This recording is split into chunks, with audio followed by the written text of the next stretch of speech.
salaamaaleykum maaleykum salaam gars yi encore une fois di kontaan son excellence président Macky Sall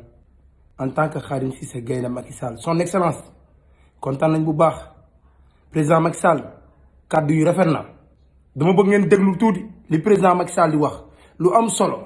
nekkal leen nit ñi nekkal leen ci base bi mais président kenn nekkaluñu ci base bi mais ñun kat ñu ngi leen di nekkal ci base bi waaye ñoom nekkaluñ ñu président Macky Sall man Khadim Cisse Gainde Macky Sall maa ko wax. amul kenn ku ñu nekkal amul benn ministre bu yëkk téléphone woo ñu war a woo ñu bureau pour jàppale ñi amul dañu war a jàppale nekkaluñ ñu mais baal leen ma tuuti ngeen déglu président Macky Sall lu muy wax ma tegal leen ko. Donc il ne s'agit pas de chercher des milliards non pour doog a commencer di maye non mais la nga am yàlla dënk la ko mais nga bokk ak nit ñi parce que politique munoo ci nekk ba am alal c'est pas possible munoo am alal am mbooloo. La politique, c'est d'abord la solidarité. Nekkal nit ñi ñoom ñu nekkal. C'est aussi simple que ça. Donc il faut ñu yokk solidarité bi. Il faut ñu dellu ci base yi. ñu def.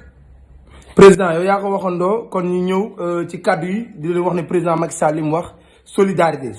amu fi président ñun ñu ngi leen di nekkal guddi ak bëccëg ci naaj bi di daw guddi ak bëccëg. def suñuy tànk neen di daw président ñu ngi daw guddi ak bëccëg mais nekkaluñ ñu nekkul bi ñu nekkalu nag metti nañu torop ëllëg ñu nekkal ñu ñun ñoom dañuy dem di nekkal ñeneen ñoo xam ne amuñu njariñ tey dañuy jël seen xaalis may ko ñoo xam ne bëgguñu président Macky Sall dañuy jël seen xaalis may ko ñoo xam ne dana leen wóor nañ ñi nii jóguñu pour jàppale président Macky Sall les autorités war nañ xoolaat bu baax li ñuy def tey dañuy invité seen bureau yi ñoo xam ne ñun gënuñu ñu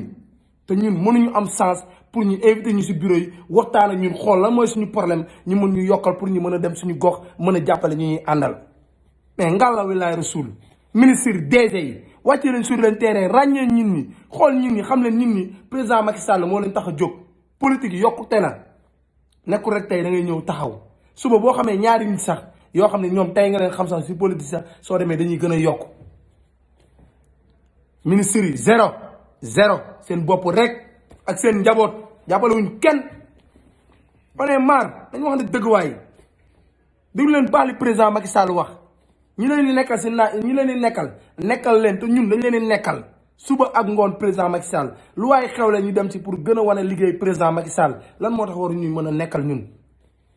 on est des influenceurs yoo xam ne kenn dimbaliwu leen kenn jàppalewu leen kenn du leen recevoir ci bureau yi kenn du leen woo kenn du leen nemmeeku téléphone sax mënuñu ko jënd may la un iPhone dafa ñaaw